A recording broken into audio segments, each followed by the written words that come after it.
সুপরিকল্পিতভাবে জাতীয় নির্বাচনকে পিছিয়ে দেওয়ার ষড়যন্ত্র শুরু হয়েছে বলে অভিযোগ করেছেন বিএনপি মহাসচিব মির্জা ফখরুল ইসলাম আলমগীর।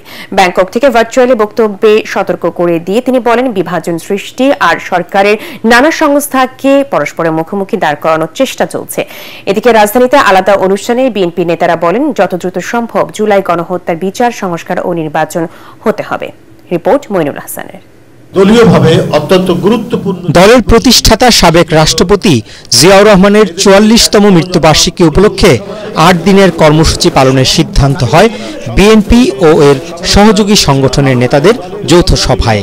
চেয়ারপারসনের গুলশান কার্যালয়ে বৈঠকে ব্যাংককের একটি হাসপাতালে চিকিৎসাধীন বিএনপি মহাসচিব মির্জা ফখরুল ইসলাম আলমগীর ভার্চুয়ালি যুক্ত হয়ে সভাপতিত্ব করেন। এ সময় তিনি বলেন, দেশে অস্থিতিশীলতা সৃষ্টির মাধ্যমে জাতীয় নির্বাচনকে অনিশ্চয়তার মধ্যে ফেলে দেওয়ার নানা ষড়যন্ত্র হচ্ছে।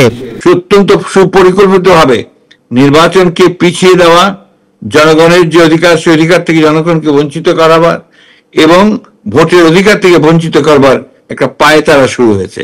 বিভাজনের রাজনীতি আবার শুরু হয়েছে। সরকারের বিভিন্ন ইনস্টিটিউশনগুলোকে পরস্পরের মুখে আপনার মুখোমুখি করার একটা ষড়যন্ত্র চক্রান্ত শুরু হয়েছে। কিছু মানুষ যারা সরকারের মধ্যে অনুপ্রবেশ ঘটিয়ে বাংলাদেশকে ভিন্ন দিকে নিয়ে যাওয়ার চেষ্টা করছে। এদিকে জাতীয় প্রেস ক্লাবে আলোচনা সভায় বিএনপির স্থায়ী কমিটির সদস্য নজরুল ইসলাম খান বলেন, জাতীয় নির্বাচন নিয়ে অন্তর্বর্তী সরকারের ভূমিকা জনমনে নানা প্রশ্নের জন্ম দিচ্ছে। রাজনৈতিক শক্তি আছে, কিছু সামাজিক শক্তি আছে, তারা অনেকেই তাদের নিজেদের রাজনৈতিক স্বার্থে তারা এই গণতান্ত্রিক প্রক্রিয়াটাকে বিলম্বিত করতে চান।